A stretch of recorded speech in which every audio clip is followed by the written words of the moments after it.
Omboledwawo azaimba uko nyimbo za chimwemwe mwambamo,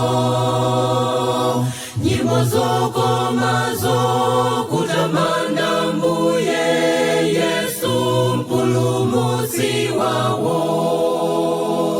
Ndidzayamba Yesu mbuye patsiku la chimwemwe lomwambamo, la chimwemwe imfa kulibe, imfa ndizo wawa zonse kwatuko. Ngakhale tiyimba mdziko lapansili, zisoni zili ponse ponse, akadza Yesuyo tsiku la chimwemwe, tidzakhala osafanso.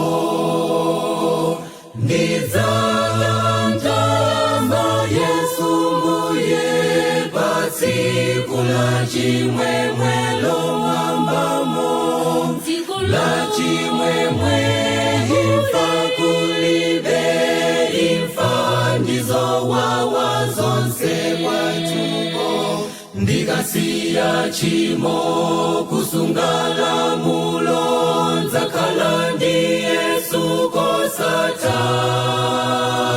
Mbuye ndisungeni kukhala wanudi mpaka tsiku la chimwemwe.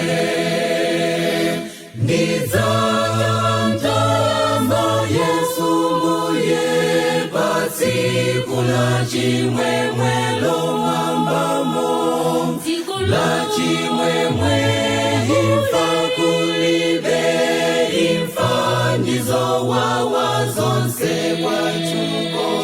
Ndidzayamba Yesu mbuye patsiku la chimwemwe lomwambamo, la chimwemwe